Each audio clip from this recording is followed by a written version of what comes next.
Hello everyone, welcome to Toyeen Talks. Báwo ló ṣe ń lọ lọ́dọ̀ yín? Okay, this is just a quick one. I'd like to thank you all for watching. Till I'll see you in my next video. Stay safe, stay blessed. I love you all. Bye. Àwọn lọ bá Olúorogbo, àwọn lọ bá Ẹ̀là, Mọ́remí Àjànṣó. Every year, afẹ́ máa lọ ṣe, àwọn afẹ́ máa lọ sí Hajj lọ bá wọn. Bó lè ṣúwà, ilé èṣù nìyẹn. Ṣàngó ń kọ́ àwọn ń gbé apartment Ọ̀yàdà. Ẹ̀yà ló wà ń bẹ̀, okay. Flat wo ni Ògún ń gbé? Àwọn lọ sí gbogbo flat wọn, àwọn lọ máa kí wọn. Ẹ má dẹ́ ẹni tí bàbá mọ́. Afẹ́ ilé wa, afẹ́ ìsàbáwá gbalẹ̀ wa tán ẹ̀hẹ́n. Ẹ lè ṣẹ́ nítorí tó bá wùn, Yorubawuyi lórúkọ ni. Yoruba nation no going back. I go back. Ẹ̀yin tèmi ẹ wò, ẹ má bínú sí mi o, ẹ má bínú.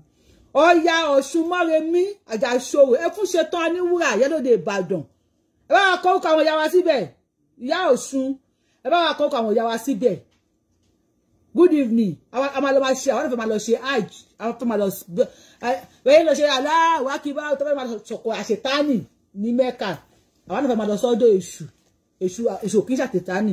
A máa lọ sọ́dọ̀ èṣù o, láàdú o, ògiri oko, kíní kan o, kíní kan, a máa lọ síbẹ̀. A máa lọ sọ́dọ̀ Ògún o, a máa lọ àpíìsì àwọn bàbá wa. Ẹ̀dẹ̀ wa mẹ́yìn bàbá, ẹ̀dẹ̀ wa kọ́ sọmọ mẹ́yìn ọmọ ẹ̀kọ́ sí bàbá. Àwọn òbí tiwa bí èèyàn burúkú. Ẹ kó wẹ̀rẹ̀ kó mi bí yìí o. Yorubawuyi, wàláhì, mi mọ̀ pé mo ń ṣe ṣe olówó, inú ń bí mi. Enough of this.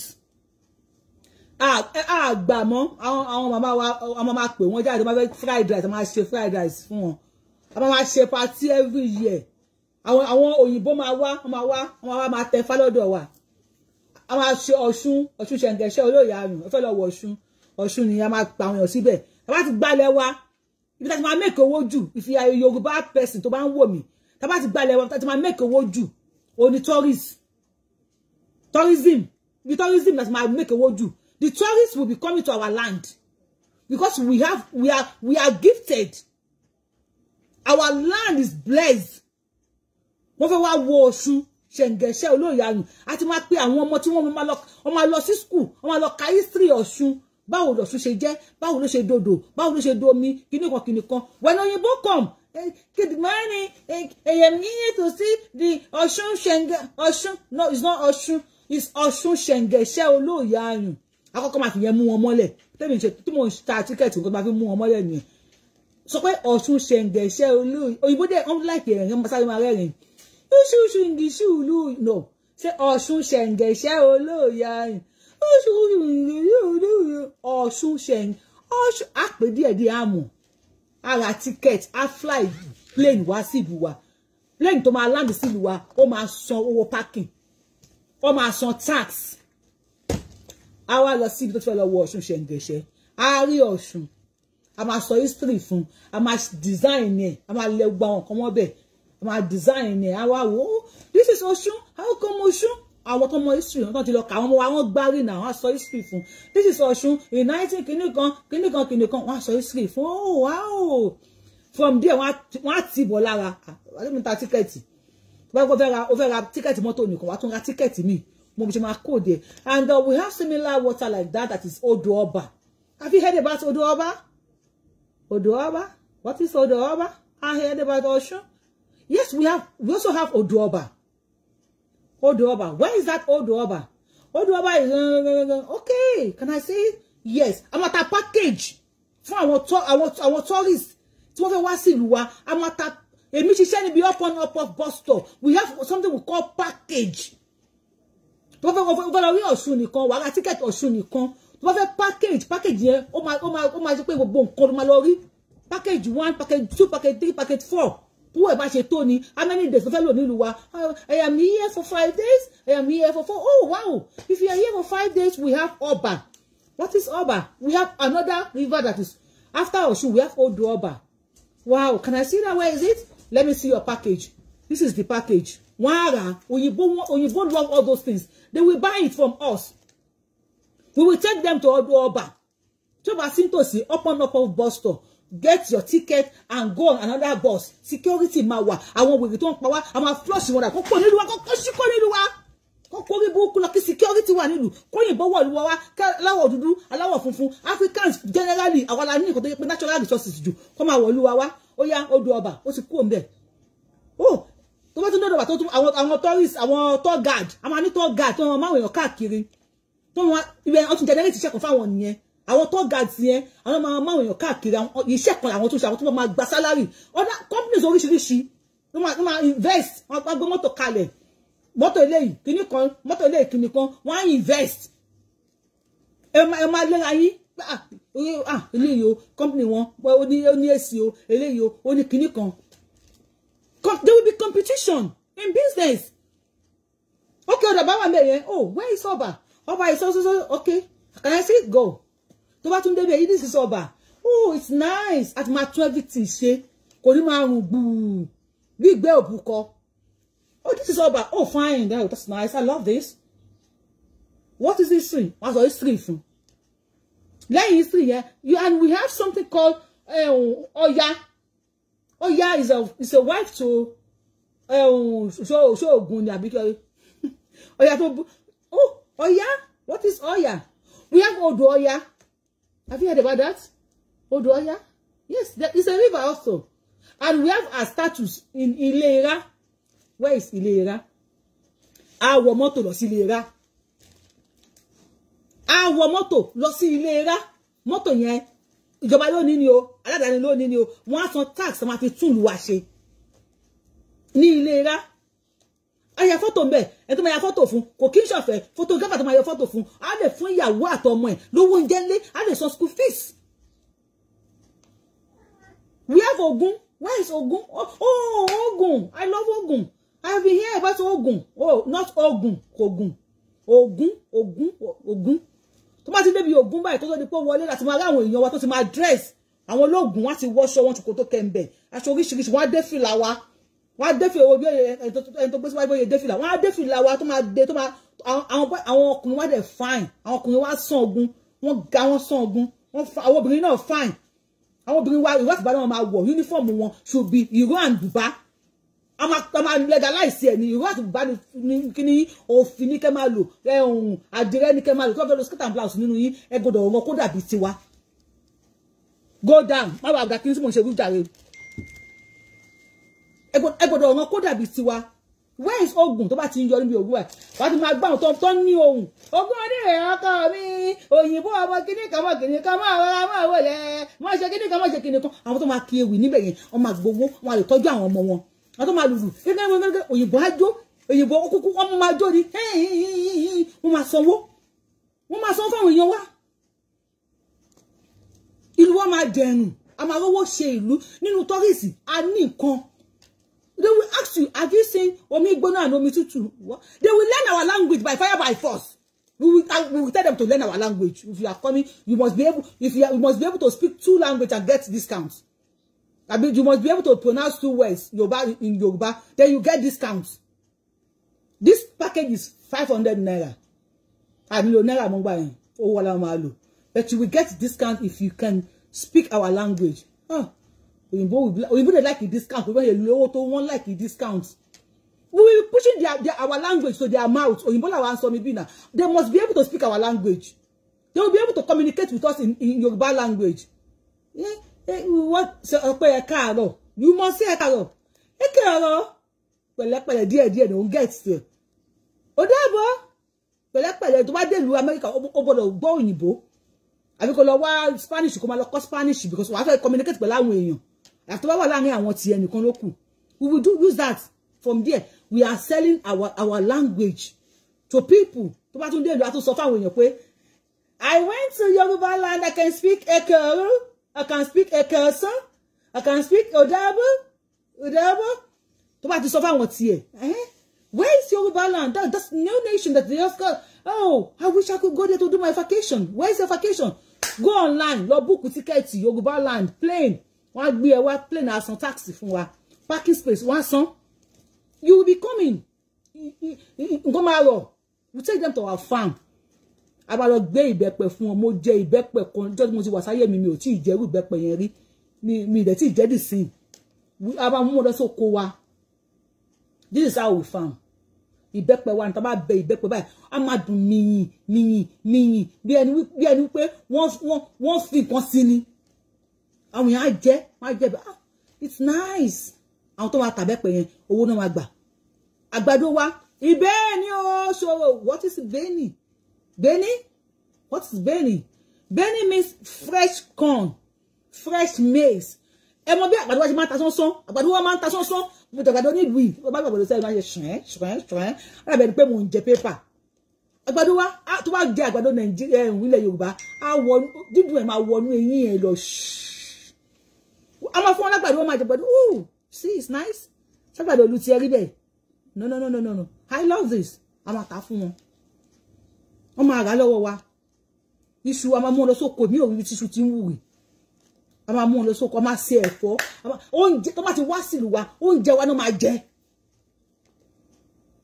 It's a very good business. A ní tó wá ṣe nílẹ̀ Yorùbá. A ní nǹkan tó wá ná tó wá lò nílẹ̀ Yorùbá. Tó máa ti sọ wá sí pé a ní omi kan o, omi gbígbóná àti omi tútù ni o. Boiling water àti cold water. Àfà kan náà gbé kíní kan sórí kíní jọ̀wọ́. Ẹja, má tẹ̀ wá fídíò àfà yìí máa mú wá. Ẹja.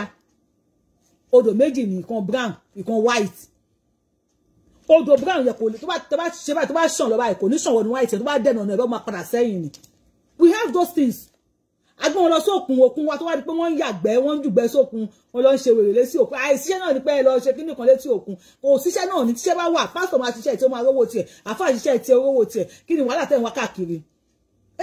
Ibi olókun àwọn tó bá fẹ́ ṣọdún àwọn olókun tó bá fẹ́ ṣọdún olókun èyí ti wà fún wọn wọ́n ṣe pàṣẹ wọn bẹ̀. Then where the tourists will be ẹ̀yin tourists ni èèyàn kò ní wá jí wọn gbé òyìnbó láìkè òrùn wọ́n máa wá yá òrùn nílùú wa wọ́n máa sanwó yá òrùn ni wọ́n wá yá òrùn àti bíṣì wa àwa gbójú bá ní ayé bíṣì táwọn àwọn kíní máa ń wá àwọn òyìnbó máa wá sí bíṣì gbà yẹn tó máa sọ bá mi kí náà ṣe wọ́n ní pé wọ́n ń yá òrùn kí lè pọ́n yá wọ́n láìkè òrùn wa ní vitamin C òrùn ti wá ní vitamin C ìyá dẹ̀ ń jẹ wá let them come and yá òrùn and pay us money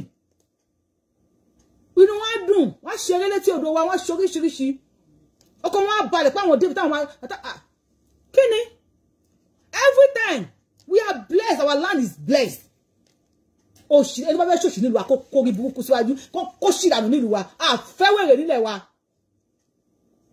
àwọn òṣà wa tó tà jẹun ní gbà wọn fọ́ra wọn pé ẹ̀rà wọn o ọ̀tọ̀ nǹkan tó lè gbowó wá fún wa ibi tí èṣù lálù bá dúró sí we tell them welcome. This is Eshu. Eshu? What is called Eshu? It's one of our ancestors. Eshu is not Satan. Though they said there's Satan in Eshu. Eshu is not Satan. Eshu is Eshu. Eshu is Eshu? How come? We tell them what is Eshu. This is Eshu. And Eshu is Eshu. Not Eshu, Satani, or Satani, or what we get along to Kofuni ni Mecca. Kokishebe.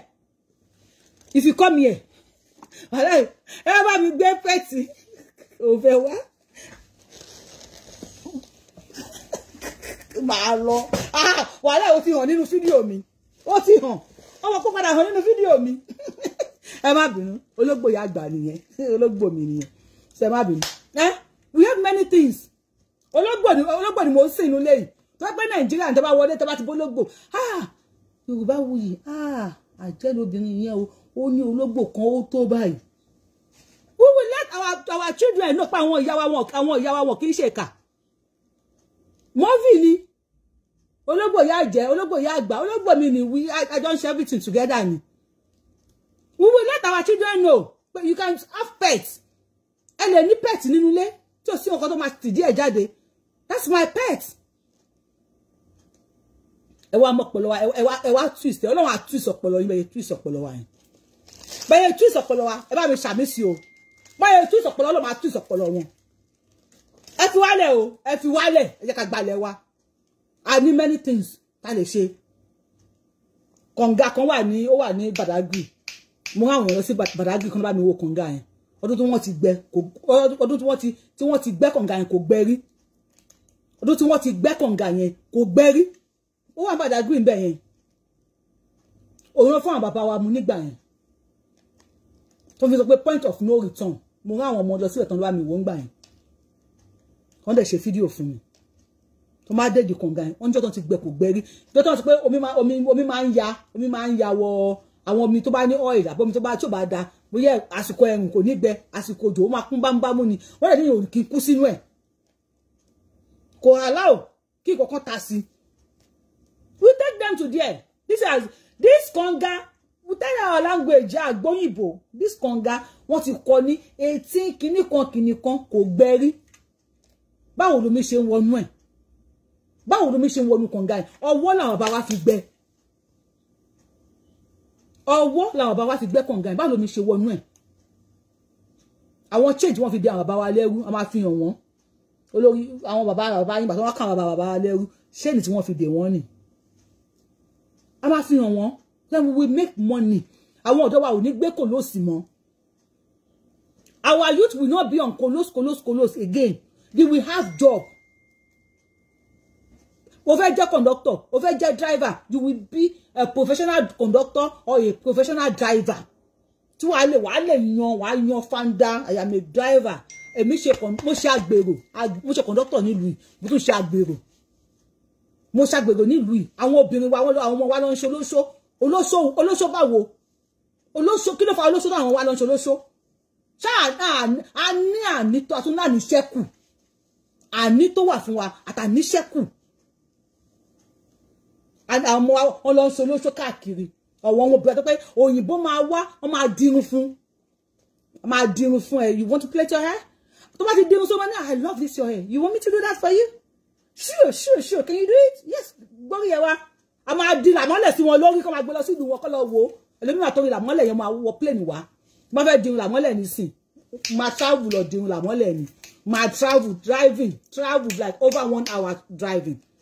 Bí Èkó sí Ìbàdàn mo ti máa lọ dirun làmọ́lẹ̀. Àìgbórí yín wá. Àwọn dúdú tó ti sọnù. Ẹ wá. Ẹ di làmọ́lẹ̀. I love it. A lọ sórí TikTok ni. Ẹ̀mí Yorùbá land yẹ. Àwọn ọ̀rẹ́ tó máa wá next time. Because there is security. Fúnra ní ọkọ̀ ní jí wọn gbé wọn ní jí wọn pa wọn nínú wọn gí lórí. Àwọn tó máa rí ibẹ̀ gan ó tún kọ́ generate iṣẹ́ fáwọn èèyàn wa. A ní omi. Àwọn odò kéékèèké wà. Ọ̀sà wà. Òkun wà. A máa kó wọn sí Ìbàdàn. Àfikẹ́dẹ̀ bá ti di arẹrẹ. Àgbákò ìdí wà ní Ìbàdàn. Àgbákò ìdí ó wà ní Ìbàdàn. Tó ti kọ́kọ́ mú wọn dé Ìbàdàn. Where do you want to go? We have ìdí arẹrẹ, we have ìdí ayùnrẹ, we have ìdí kíní kan. Ó máa confuse. Ó máa kọ́kọ́ confuse pé what is ìdí? Ìdí? Ìdí arẹrẹ, ìdí ayùnrẹ, ìdí igbá, ìdí àwò, ìdí. What is ìdí? Okay, tó bá dé ìdí arẹrẹ, story tó wà ńbẹ̀ ni. Ìdí ayùnrẹ, so tó bá dé a package ticket that will cover everything. That you can go to ìdí arẹrẹ, ìdí ayùnrẹ, ìdí igbá, ìdí àwò, ìdí kókó bàrà ṣàṣùn. We take you there. Oh wow. How much is the package? If you buy one ìdí arẹrẹ, it's 10 naira. Because naira la ṣe mọ́ nsìn. But if you buy ìdí arẹrẹ, ìdí ayùnrẹ, ìdí kíní kan dìkan, you buy like 10 ìdí oríṣi mẹ́wàá ló rà. Then that will be 70 naira. Wow. Okay, I think I will go for that ìdí 10 ìdí. So yeah, 70 naira. The card, I'm a swipe way. Okay. Tour guide, ó yẹ kó wọn lọ sí ìdí arẹrẹ ìdí ayùnrẹ sọ story bẹ̀ fún wọn. Next vacation wọ́n ń bọ̀. Their next vacation they are coming. Ó wá, ó fẹ́ wá ilẹ̀ Yorùbá, mo fẹ́ wá síbẹ̀, ó fẹ́ wá wò wá. Then they will enjoy it. They will go back and bring more people. Ẹ má sọ pé èèyàn kan la Hausa, ẹ má sọ pé èèyàn kan ní Igbo. Kí Hausa dé dúró nílùú ẹ̀. We were not the same. Tẹ́lẹ̀ náà. And now we are not the same. Forcefully, they merge us together. Forcefully. Ìgbéyàwó tipátipá ni wọ́n ṣe fún wa. Which we don't want. Ìyàwó àgbákò tán ṣe fún wa. Àfẹ́yàwó òṣì tí wọ́n ṣe fún wa. Kó ní kálukú dúró láyé. Àfẹ́yàwó lórí burúkú tí wọ́n ṣe fún wa. Kẹ́fọ̀dé dúró láyé. Ká ṣe ìlú wa, ká rí ìlú wa ṣe. Àwọn kéèké, àwọn boys. Kí ló ṣe?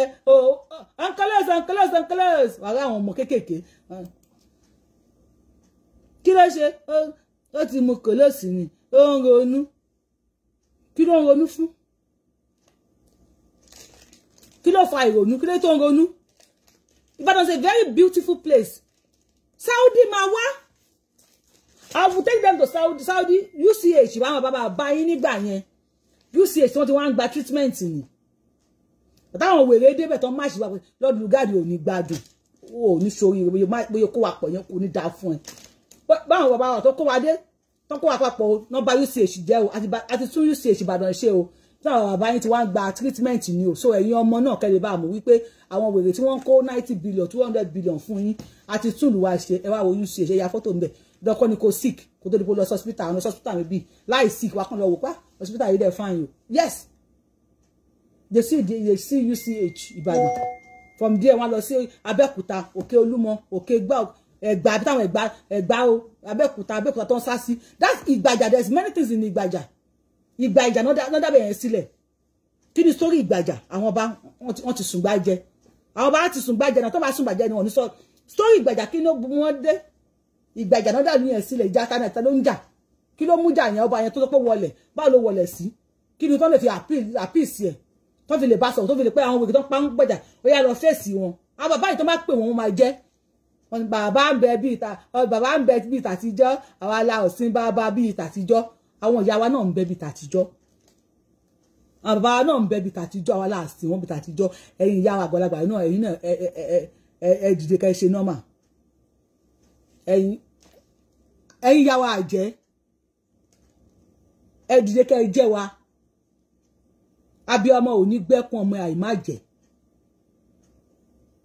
àjẹ́ ni wọ́n pè yín ẹ jẹ́ wa náà báyìí wọn kàn kí mọ́ ẹ jẹ́ wa a máa pè yán ẹ̀yin oṣó wa náà ẹ dìde ẹgbọ́n nǹkan tẹ́ fẹ́ gbọ́ nìyẹn a máa sọ kán dìde fún wa kán dìde gba àwọn lẹ́bọ lóògùn wa kí wọ́n dìde nǹkan tẹ́ fẹ́ gbọ́ nìyẹn a máa sọ àwọn gbọ́ ló ń pa àjẹ́ làwọn ìyá wa àjẹ́ confam àjẹ́ àwọn tó ń pè tó ń jẹ́ ni wọ́n kán dìde kán everybody yẹn dìde ẹ̀yin babaláwo ẹ̀yin oníṣègùn whatever you have ẹ dìde ẹ ṣe pálapàla tó bá pa àwọn tí ò ní ọkọ̀ tó máa pẹ̀ yín náà o wọ́n máa padà á pa ẹ̀yin náà àwọn ọmọ tálíkà náà ń pa ẹ fi wọ́n lẹ̀ wọ́n padà wọlé tẹ̀yìn náà máa pa yín tó máa ṣe náà kẹrẹ́gó náà fún wọn kí làwọn bàbá yín kí náà fi sí ọ̀nà nígbà yẹn tẹ́bi ò ṣe lu everybody pa ọmọ Yorùbá wa wọ́n lọ ń pokùnso ọmọ Yorùbá pokùnso torí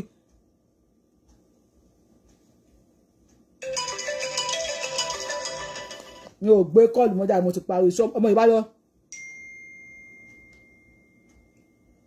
Yorùbá lọ ń pokùnso ọmọ Yorùbá wọn lọ ń bẹ́ sódò ọmọ Yorùbá lọ ń bẹ́ sódò tó pé bí ń pa wọn ebi pa ọmọ Yorùbá ebi kò sí nínú history wa a gbọ́ wípé ebi lu àwọn èèyàn pa nínú history Yorùbá ibi tó wà náà history ibi tó wà náà ni pé ebi lu ẹnìkan pa tí wọ́n nìyẹn pẹ̀tí nínú history Yorùbá ebi ò pa anybody kú rí àwa ò kéré nínú ayé táwọn ọdẹ wa tó máa lọ sóko nígbà tí Yorùbá ń jẹ́ Yorùbá tó máa lọ sí ìgbẹ́ wọ́n dẹ̀gbẹ́dẹ̀gbẹ́dẹ̀gbẹ́ tẹ́ran ò sí wọ́n mọ̀ nǹkan tó máa ṣe ẹran máa wá fúnra rẹ̀ ẹran máa wá ní ọ̀gẹ́rẹ́ làgbẹ́ máa ń wọ́tọ̀ pọ̀ lẹ́yìn ẹran máa wá fúnra rẹ̀ wọ́n mọ àwọn nǹkan tó máa pèsè wọ́n mọ igi tó bá ń gbẹran mo fẹ́ gbẹran lọ́lẹ́ wọ́n jẹran wọ́n máa fún wọn lẹ́ran ẹ̀dẹ̀ kó bá wa tẹ̀ ní gbogbo ẹ̀ ò dá gbogbo ẹ̀ àdẹ̀mú gbogbo àdẹ̀kẹ̀yìn sí gbogbo ẹ̀. ẹ fàlájì Ìṣọ̀lá sílẹ̀ ọmọ ẹrú ni èèyàn jà láàjì àlejò alájì Ìṣọ̀lá olórí burúkú ọ̀la àwọn kan tá à ń sọ ni ọ̀rọ̀ tí mò ń sọ yẹn bí nínú ìyálà ìjà yẹn máa kékù ni lórí ìkànnì Yorùbáwùyí ẹ máa kékù tí yẹn máa ta mọ́ mi lọ́wọ́ ni ẹ máa ṣòwò tí yẹn yẹ̀ mọ́ mi lọ́wọ́ ẹ kékù ni ẹ máa kékù we want our land orí yín tó burú bí egun tó ń léwèrè yẹn a nídìí ilẹ̀ wa ẹ kékù ni mo ṣe ń sọ yìí ó ń dùn yín fúnra yín máa gbóná lọ́wọ́ mi máa mú àtàgbígbàtà ìjọsìn máa gbé sínú gáàsì máa pákọ̀bà máa tìbọ̀ fúnra yín á laná a máa gbé ẹ̀pọ̀n yín sórí gas cooker tí yín á wá yẹ̀ tí yín máa yẹ̀ ẹ ní choice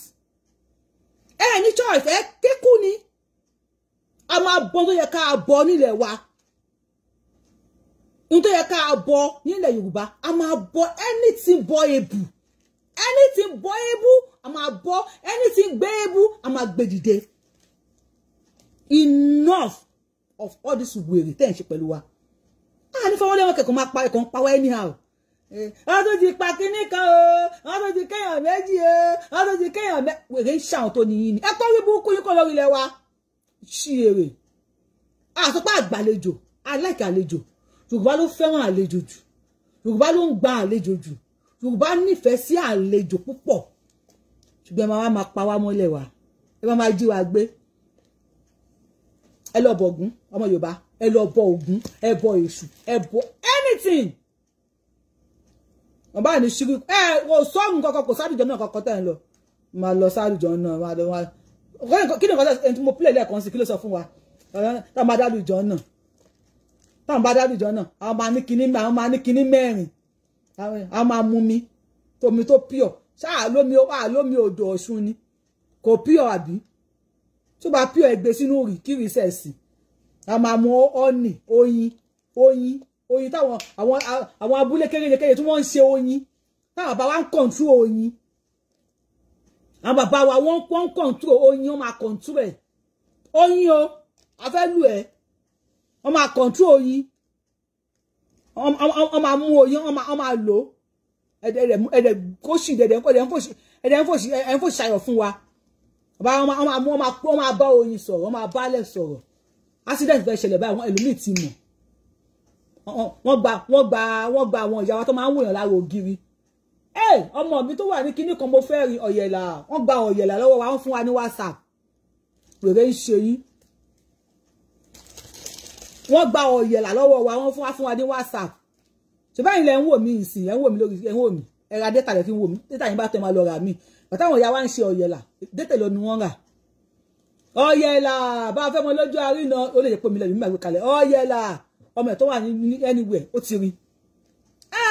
Wọ́n máa wù ẹ́, wọ́n máa kan destiny ẹ̀ máa rò destiny òṣìwò lẹ nígbà tó ń kan destiny máa rò gírí àwọn Fúlàní wọn máa kan mọ́nù sáré. Wọ́n máa fẹ́ àdákan destiny yín fún yín. Wọ́n á wò wá ní gbólówà. Ọkọ mi kíní kan. Ọmọ mi á máa ṣe nǹkan àtójú òun jẹ́ máa ti fún ní nǹkan pé jẹ́ kíní kan wá ṣe kíní kan ọ́ lọ. Wọ́n gba ọ̀yẹ̀là lọ́wọ́ wa, wọ́n fún wa ní WhatsApp àti TikTok àti Facebook àti kí ló pẹ̀ YouTube. Wọ́n gba atọ́nà lọ́wọ́ wa tó bá ń lọ síbì kan. Mẹ́kà ṣe wọ́n máa ń rìn lọ sí Mẹ́kà nígbà kan ni. Wọ́n máa rìn lọ máa bá wa máa ń rìn lọ sí Mẹ́kà. Báwo ṣe mọ̀nà Mẹ́kà? Báwo ni wọ́n ṣe mọ̀nà? Wọ́n kàkú ní atọ́nà. Wọ́n ti ń lọ. Tẹ bá débi báyìí ẹ̀yà sọ́wọ́ ọ̀tún o, atọ́nà máa sọ fún wọn. Tọ́nà ò bá da, wọ́n tún wí kùkù pé ọ̀nà ò da. Wọ́n gba tọ́nà lọ́wọ́ wọn fún wa ní Google. Ní ká máa ka Google. Atọ́nà ìṣíríkù ẹ̀bọ̀lá tọ́nà. Ṣùgbọ́n Google tó máa wà ní mọ́tò, ó máa drive lọ. If you are on the left, turn right. So in that kind of a mile, turn left. Ta ló wà ní mọ́tò mi? Tálẹ̀ mi ò dágbére fún kájọ wọnú mọ́tò. Tó ń sọ̀nà bí tí mò ń lọ fún mi. That is technology àbí. Atọ́nà nǹkan òun kì í ṣe technology. Yorùbá nìyẹn tó fẹ́ gbà yẹn, wọ́n fẹ́ sọ di ìlú ẹlẹ́bọ ní problem ti ẹni. If you want to be a Muslim, be a Muslim. Ilẹ̀ Yorùbá máa gbẹ́ láti jẹ́ Mùsùlùmí. O kò ní jẹ́ Mùsùlùmí torí ẹ̀ bá ti yí ní ànígbà Mùsùlùmí torí ẹ̀ bá ti yí. Àwọn akẹ́kọ̀ọ́ kó máa fọ̀ mọ́tò pọ̀ rẹ̀. Àrò wà lábẹ́kúta kan lọ kó wọn síbẹ̀. You want to be a Christian, be a good Christian, a tolerant Christian, a Christian with ọpọlọ ọmọ Yorùbá. Ọpọlọ Yorùbá yàtọ̀ sí gbogbo ọpọlọ everybody lágbàáyé. Ọpọlọ tó ní làákàyè, ọpọlọ tó ní friendship. Tí wọ́n mọ̀ pé bọ̀dá Ràúfù àti bọ̀dá Rachel àti àǹtí Rachel àti Fátómilọ́lá ọmọ ìyá ni wá. We are ọmọ ìyá nínú ẹ̀jẹ̀. We are better off ọmọ ìyá nínú ẹ̀sìn. Ẹ máa fi òṣì, ẹ máa fi dà wá. Ẹ jẹ́ kó rí yín pé o. Jẹ́ kó rí yín pé ẹ máa gbalẹ̀ wa. Ẹ máa kékú ni o. Aláàjì kúkúlé àbí kí ló porúkọ rẹ̀ wà á kékú ni. Mi ní blọ́ọ̀kù yín. Táìmù tí mo blọ́ọ̀kù yín ti parí. Ó ti kọjá mi ní blọ́ọ̀kù yín. Ẹ máa wá síbi ẹ máa sunkún. Tó bá yá yín ẹ máa lọ. Tó bá wà ní yín lára ẹ blọ́ọ̀kù ara yín. Àbí káwọn bá yín pè yín pé ẹ má dé péjì Yorùbáwùyí ṣe mọ̀ pé ó burú o. Ẹ má dé péjì ẹ ó burú o. Ẹ wá kó ṣin kó lórí péjì mi. Ẹ ṣe mo dúpẹ́ ní ẹ ṣe lọ́kà ẹ ṣe. Gba àwọn tó jẹ kó àìbínú. Yorùbáwùyí lórúkọ mi. Yorùbáwùyí lèmi ń jẹ́ tó wà lórí. Èmi mà ti parí show o. 2 minutes o mo ti parí show o. Bá ti gbọ́ Yorùbáwùyí ni mo ń jẹ́ mo ti parí show nìyẹn ló. Ẹni sọ yẹ kí n fi mo ti yọ kúrò ní Bluetooth. Bá ti gbọ́ Yorùbáwùyí lórúkọ mi mo ti parí show nìyẹn. mi ìpolówó ẹ bá mi lọ kàn sí iléeṣẹ́ Renix ó máa ṣe o ẹ tẹ́ ń wọkọ̀ tẹ́ ń wáyà o ẹ bá mi kàn sí iléeṣẹ́ Renix o ẹ nílò kí n máa fi sí speaker ẹ bá mi lẹ thumb up lórí show yìí ẹ bá mi tẹ love and like but ẹ bá mi double tap lórí TikTok yà hello à ń gbọ́ yín sàn kí ló dé báyìí. iPhone 5 disconnected. Kó sì lọ. Hello sir. Hello ma. Ẹ kú ètò. Ẹ ṣé o. Ọlọ́run á dúró tì yín, Ọlọ́run á wà pẹ̀lú yín lọ. Àṣẹ Èdùmàrè. Àwọn alálẹ̀ a máa bá yín ṣe. Àṣẹ Èdùmàrè. Porogodo ayé òní bùkún yín jò. Àṣẹ wà. Ẹni ṣẹ̀ṣẹ̀ gbé ẹni sílẹ̀ tẹ ẹni sì tẹ̀lé kúrò. Àṣẹ. Ẹni bá ní báwo lẹ ṣe fẹ́ gbé ọ̀nà tó nígbà onítọ̀hún ò ní ilé ayé gbé. Àṣẹ. Bó dẹ̀ ṣe máa rí nìyẹn. Àṣẹ. Àṣẹ. Ṣe rí ọ̀rọ̀ tẹ́ ẹ sọ òótọ́ ọ̀rọ̀ pọ́nbélé ni. Torí nígbà ayé àwọn bàbá àwa ń lọ jẹ́ mọ̀ pé ọmọdé wọ́n máa ń ṣàyànjú náà láti lè sọ pé nǹkan tí bàbá ẹ̀ fẹ́ lọ ṣe mo tiẹ̀ fẹ́ mọ̀ àwa nítò àlọ sóko wọ́n máa ń bá igi sọ̀rọ̀ kó ṣọ́ nǹkan dì wọ́n ká dẹ̀ máa padà mọ̀ wọ́n bá nǹkan yẹn bẹ̀. Wọ́n ń pa ẹran tó máa fi ṣọ́ igi wọ́n á pa ẹran wọ́n igi máa bá wọn ṣọ́. Wọ́n máa sọ̀rọ̀ kó di yẹn ni wọ́n bá jẹ́ dáhùn wọ́n wá fi nǹkan sí lára wọ́n ní tó àwọn ń lọ sóko ẹnìkan kan ò gbọ́dọ̀ gbé o ṣé wàá rí èyí tó bá wá ṣèèṣì tí wọ́n ṣe tí wọ́n bá nǹkan yẹn bẹ̀ wọ́n á dẹ̀ bá igi yẹn sọ̀rọ̀ wọ́n lè ní kí igi yẹn gbẹ lóru kó má yọ ewé mọ́ gbogbo yẹn ni wọ́n gbà lọ́wọ́ wa ṣùgbọ́n wọ́n ní tí wọ́n nígbà tí kò ń ṣèṣù ẹnìkan ò gbọ́ ìgbà tó dó ń gúnyán òun láriwo wá ta wá dìde nísìn òun láriwo gbòde kan Yorùbá nation máa dúró. Àṣẹ Èdùmàrè. Àṣẹ.